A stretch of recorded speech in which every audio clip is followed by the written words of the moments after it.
The Lord be with you.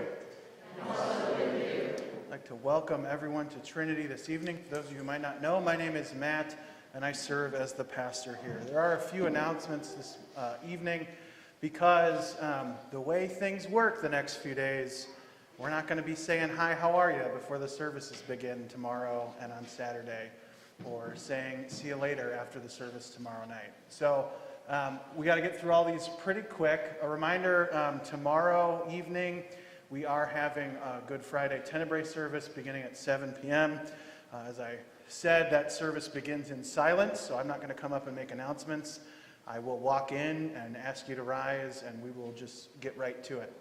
And again, that service concludes in silence, and then the Easter Vigil service on Saturday picks up where the Good Friday service leaves off. So at the end of Good Friday, the Christ candle will process out. It's not going to come back in because it comes back in during the Easter Vigil service. And so that's how the next few days, the Triduum, if you want to use the Latin term, that's how these days are going to look. And then a reminder, Sunday morning before the service begins, there is Easter breakfast. The sign-up sheet is still in the narthex if you're going to be bringing something, or if you could just put down how many people you think in your group are going to show up so we could set the right amount of stuff up, that'd be great.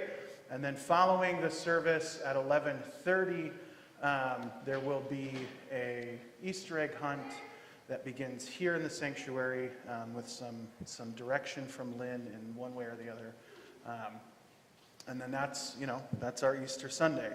There are just a couple of things to note for tonight. The first is we're going to be doing communion a little differently this evening, which for many of you is the old way of doing it. For me, it's the new way because I've never done it before here. And that is we're going to go back to the tables for this evening. That's only for this evening, Easter Sunday, as well as during the Easter Vigil service on Saturday. We'll go back to continuous. But tonight we're going back to tables.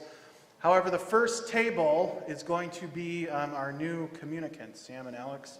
And so them and their family, I'm going to invite them to come up first. And then after they've communed as a family, we'll start doing tables, one or two. I don't know how many it'll take. I leave it in the capable hands of the ushers. The service then, as you know, concludes with the stripping of the altar, and I'll be chanting Psalm 22 while that's going on. After I leave, that's your cue to leave. And so there's no dismissal. There's nothing like that. And then the other thing to note about communion, we are going to be having the common cup this evening. And in the common cup, for the sake of, doing everything you can to prevent germ transmission, we have some higher alcohol content wine in the common cup. If you're not for that, the individual cups have our normal communion wine. And the bread this evening is not the normal wafer. It's a bread that I baked that they use at Concordia Seminary in St. Louis for communion.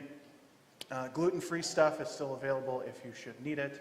But just a heads up, you're not getting a wafer. You're going to get a little cube. You may have to chew it a little more than the wafer that dissolves on your tongue. But just a heads up there. I have no other announcements, so please rise as you are able and join me in singing our opening hymn.